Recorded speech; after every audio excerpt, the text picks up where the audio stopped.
Welcome to take mechanical 24। पिछले classes में हम लोगों ने एक अलग सा मॉडल लिया था जिसपे हम लोगों ने परफॉर्म किया था 2D आई मशीनिंग करके आउटसाइड के उसके पूरे प्रोडक्ट के आउटसाइड में 2D आई मशीनिंग किया था। आज एक नया मशीनिंग प्रोसेस करेंगे 3D H S R high speed roughing operation perform करेंगे इसमें टूल यूज करके। तो अभी जो अब स्टार्ट करेंगे उसमें 3 dimensional high speed roughing perform operation करेंगे इसमें। ठीक है, तो अभी कंटिन्यू करते हैं इस क्लास को। बेसिकली स्टेप्स आप समझिएगा कि कौन कौन से स्टेप्स यूज किए जाते हैं इसमें, है ना। तो अभी इसमें 3 ऑपरेशन करेंगे। आज जो करेंगे केवल रफिंग का ऑपरेशन करेंगे, उसके बाद नेक्स्ट में रेस्ट जो मटेरियल रहेगा उसका करेंगे, फिर उसके बाद फिनिशिंग करेंगे। ठीक है, तो अभी जो अभी करने वाले हैं वो हम करेंगे रफिंग ऑपरेशन केवल परफॉर्म करेंगे। तो उस पे से यहाँ पे हमें कौन सा लेना होता है, 3D HSR high speed roughing इसका होता है। इसका शॉर्टकट क्या है, कंट्रोल R। तो अभी बेसिकली इसमें हमें करना क्या है कि जो पहले जो स्टेप्स उन्होंने भी बताया था, जो भी कंटिन्यू आप देखते आ रहे हैं, तो कोऑर्डिनेट स्टॉक टारगेट ये सेट करना होता है, वो सेम होता है। कभी अगर उसको ऐड करूंगा तो काफी लंबा वीडियो हो जाएगा। आगे अगर इसको पहले दिन देख रहा होगा तो 26 या 27 की क्लासेस में आप देखोगे, ये फर्स्ट क्लासेस में देखोगे ना, ये प्ले लिस्ट है इसकी।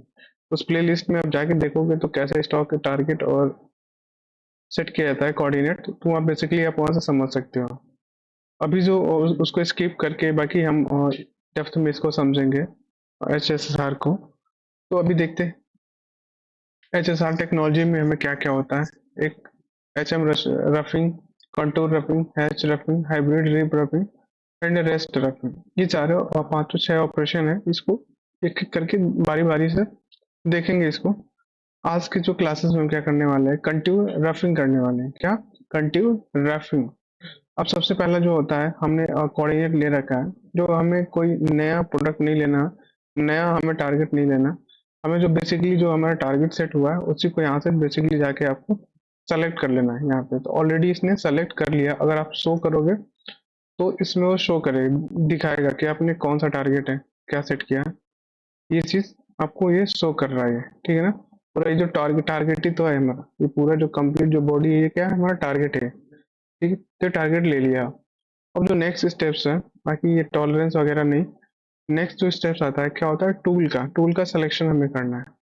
तो एंड मिल कटर यूज करना है, एंड मिल कटर। ठीक है, तो अभी जो हमने इस पे सेलेक्ट कर लेना, जो ऑलरेडी हमने सेलेक्ट कर रखा है, तो इसको क्या करते हैं अपन लोग, दोबारा सेलेक्ट करेंगे इसमें, दोबारा सेलेक्ट करेंगे इसमें, सेलेक्ट, सेलेक्ट करके इसको डिलीट कर देता हूँ। नेक्स्ट स्टेप देखें कैसे सेलेक्ट करते हैं इसको। अभी जो जो पैरामीटर्स हैं, 20 mm का डायमीटर है, शोल्डर डायमीटर, है ना, shoulder diameter SDA 2020। Arbor diameter, इसको आप इंक्रीज कर सकते हो थोड़ा सा, क्लैंपिंग अगर करना होगा तो। Shoulder angle, cutting, shoulder length, tool length, है ना, outside holder, helical, number of the flutes, spore, feed, यहाँ से मिलिंग, यहाँ पे फीड। अपने अकॉर्डिंग जो भी कटिंग पैरामीटर आप सेट करना होता है, अगर आप ऑलरेडी अगर आप कटिंग पैरामीटर को आप जानते हैं तो यहाँ से आप सेट कर सकते हो इसको। रफिंग के लिए पोर्शन, फिनिशिंग के लिए आपको क्या रखना है, आपने को RPM और फीड रेट क्या रखना है। जेड के में लिंक इन जब एंटर करेगा उस टाइम क्या RPM रहेगा, स्पीड रहेगा, या पर मिनट क्या रहेगा। ठीक है ना। Lead in, lead out, lead in का मतलब कि जब एंट्री करेगा वर्क पीस की तरफ, लीड आउट का मतलब जब एंट्री आउट करेगा वो वर्क पीस से, तो उस टाइम ये रहेगा इसका। तो आप सेट कर सकते हैं। ठीक है, तो ये ऑलरेडी सेट है, हमने कर लिया। इस पे सेट करने के बाद हमें एग्जिट हो जाना है यहाँ से। उसके बाद कंस्टेंट बाउंड्री है। अब कंस्टेंट बाउंड्री में क्या, एक तो दो दो ऑप्शन है, आप खुद ही सेलेक्ट करो बारी बारी करके, है ना। सेलेक्ट करो, सेलेक्ट फेस से आप बाउंड्री बॉक्स से एक एक करके देखेंगे, है ना। तो हमें क्या, क्रिएट ऑटोमेटिकली हम चेक कर लेते हैं, वो ऑटोमेटिक वो सेलेक्ट कर लेगा उसमें।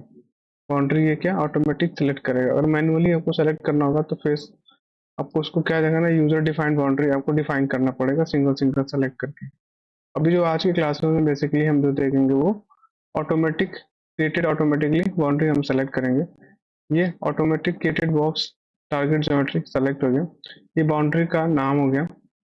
यहाँ पे जो बाउंड्री आपने सेलेक्ट किया वो यहाँ से शो करेगा। यहाँ पे ये शो कर दिया, ये सेलेक्ट हुआ। जो नेक्स्ट स्टेप्स है इसके बाद, नेक्स्ट स्टेप्स है वो क्या है, एक्सटर्नल है, इंटरनल है ना, एक्सटर्नल इंटरनल। अब जैसे एक्सटर्नल है तो ये टूल जो है ना थोड़ा सा आउटसाइड में निकल जाएगा, ये जो वर्क पीस के आउटसाइड में भी ये जाएगा। इंटरनल है, इनसाइड में चलेगा ये। सेंटर है, सेंटर से चलेगा इस तरीके से, सेंटर से यहाँ से स्टार्ट होगा, फिर वो एंट्री एंट्री करेगा सेंटर से, फिर वो मशीनिंग करते हुए जाके कट करेगा।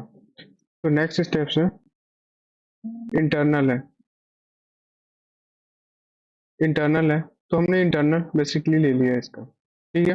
अब जो पासेस है, अब पास में क्या, जैसे वॉल को ऑफसेट आप देना, जैसे फिर रफिंग आप क्या कर रहे हो, बेसिकली आप क्या रफिंग कर रहे हो, फिनिशिंग नहीं कर रहे हो, रफिंग कर रहे हो आप।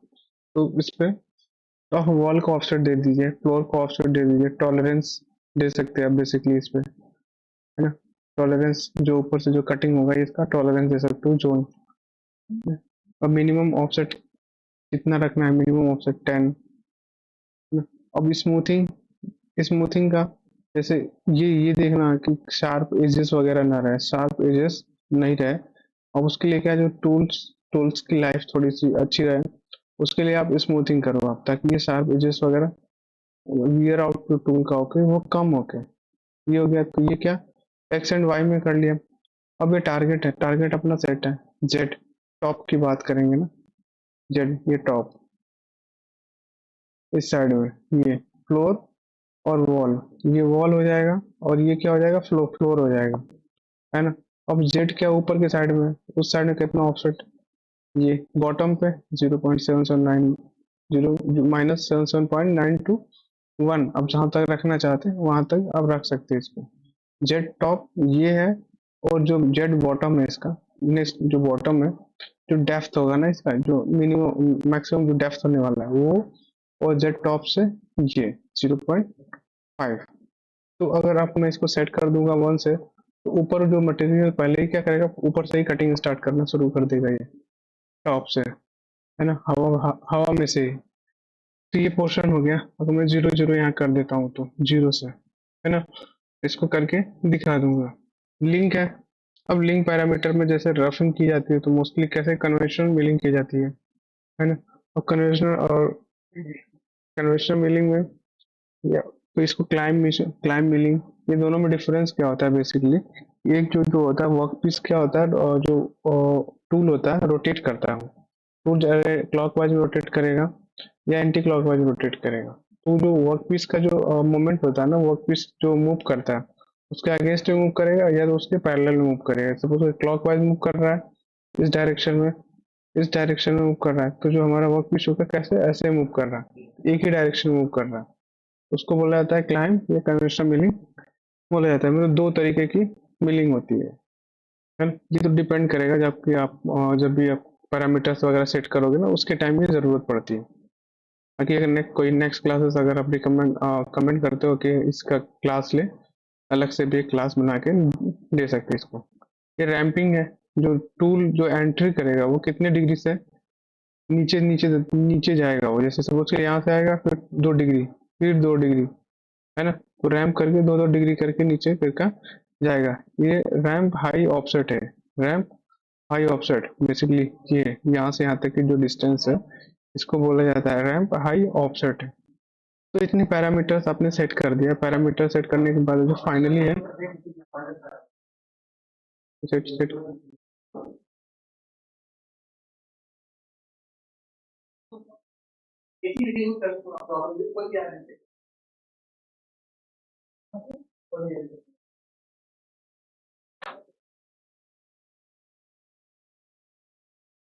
अभी जो कैलकुलेट हो रहा है, कैलकुलेट होने के बाद ये परफॉर्म हो जाएगा ऑपरेशन।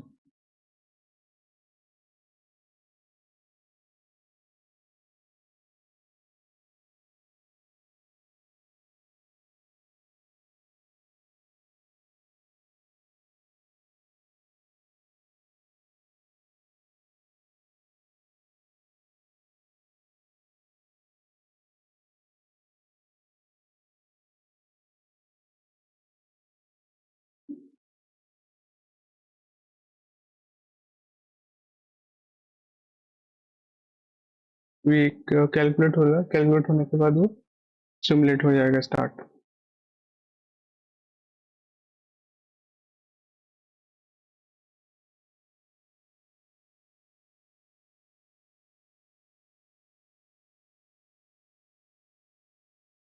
20% कंप्लीट हो गया।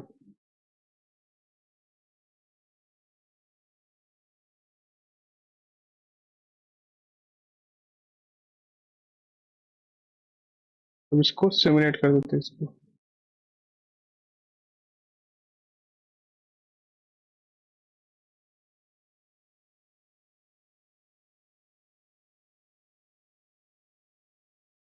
थोड़ा सा टाइम ले रहा है।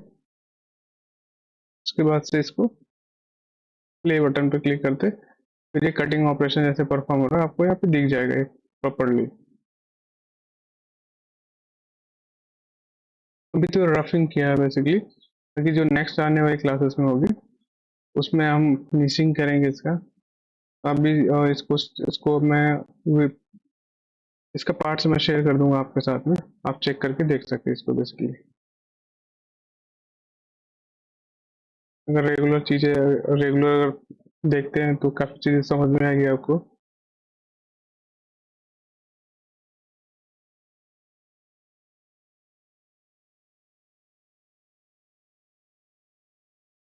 ये रफिंग ऑपरेशन अभी है, ये रफिंग है।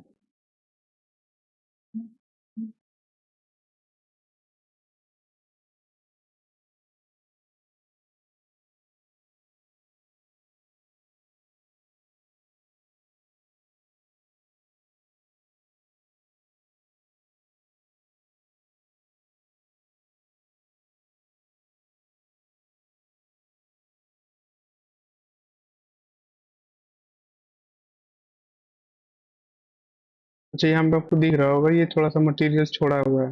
रीजन क्या है, मैंने इंटरनल कर दिया था। एक्सटर्नल किया होता तो ये जो मटेरियल लेफ्ट कर रहा है ये कट कर देता ही।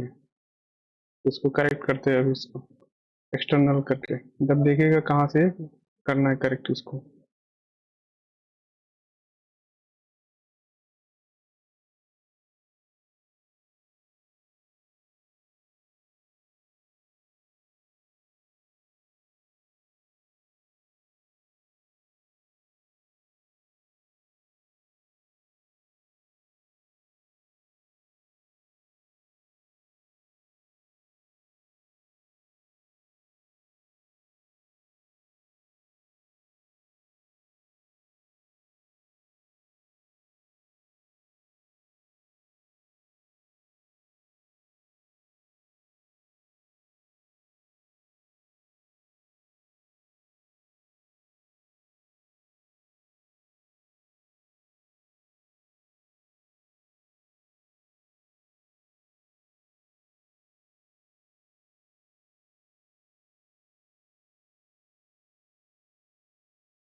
एक चीज जो आई थिंक आपको स्टेप डाउन थोड़ा सा बढ़ाना पड़ेगा इसमें, अदरवाइज ये टाइम ले रहा है।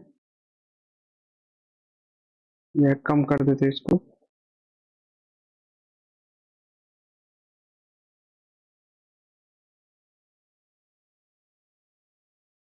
अब ये कट कर दिया, ठीक है ना। अभी ये कट किया है, बाकी हमें 0.5 का इसमें मटेरियल छोड़ा हुआ है वो परफॉर्म करेंगे। अभी क्या करते हैं, इसका जो मटेरियल लेफ्ट किया था इसको करेक्ट करते हैं। इसको कहाँ से करेंगे, वहाँ से जाके इंटरनल पे एक्सटर्नल कर देंगे इसको। तो आप इसमें देखना क्या डिफरेंस आएगा दोनों में।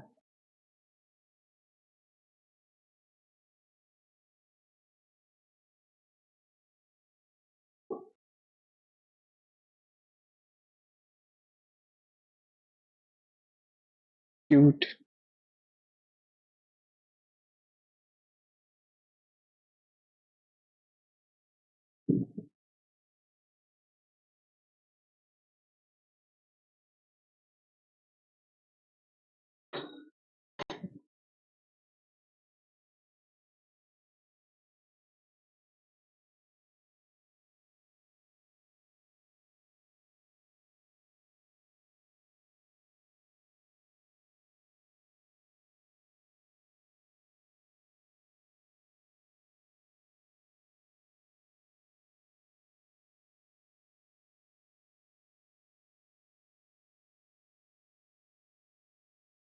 जस्ट 1 मिनट में कंप्लीट हो जाएगा।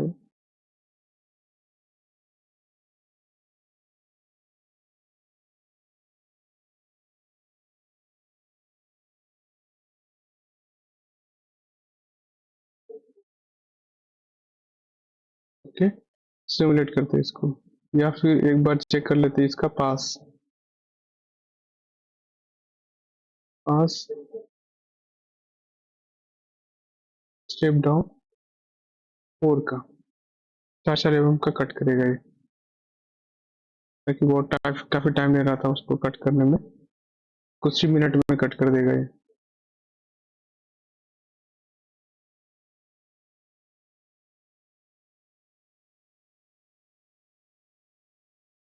कैलकुलेट हो रहा है ये बाकी बेसिकली आपने देखा होगा कैसे इसमें मॉडिफाई किया जाता है। यहाँ से समझ में आ सकता है आपको मॉडिफाई करना, बाद में अगर कोई प्रॉब्लम आती है तो आप मॉडिफाई कर सकते हैं बेसिकली आप इससे।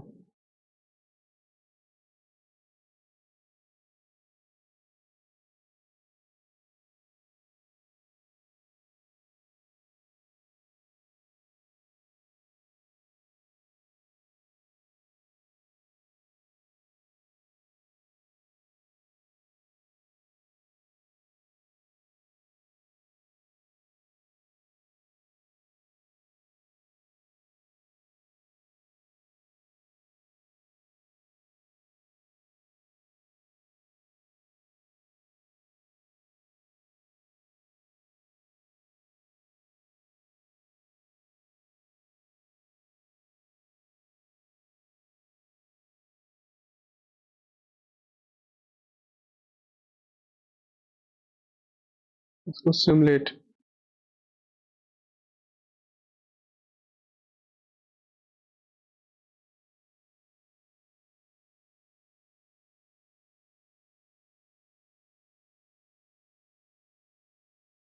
बटन,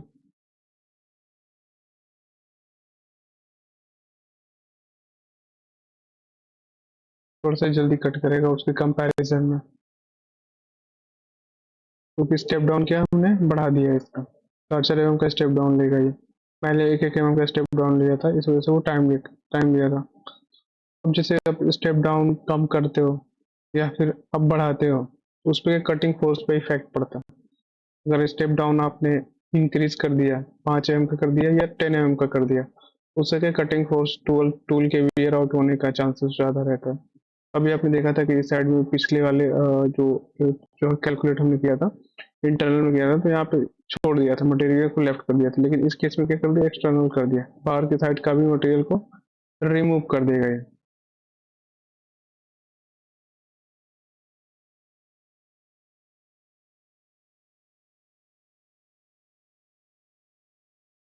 है ना, ये हमने देख लिया हाथ से, बाकी इसको कल की क्लासेस में हम नेक्स्ट क्लासेस में क्या करेंगे, इसका फिनिशिंग करेंगे। ओके, कंटिन्यू आप वॉच करते रहिए, कोई प्रॉब्लम हो तो कमेंट बॉक्स में पूछ सकते हैं, बट आपको कंटिन्यूटी इसमें चाहिए चाहिए, अदरवाइज आपको कोई चीज़ें आप भूल जाओगे या फिर समझ में नहीं आएंगे। ठीक है, अगर आप इस वीडियो को पहली बार आप देख रहे हो तो आप 2 3 वीडियो पहले का देखिए, जिससे आपको थोड़ा बहुत कॉन्सेप्ट क्लियर हो जाए।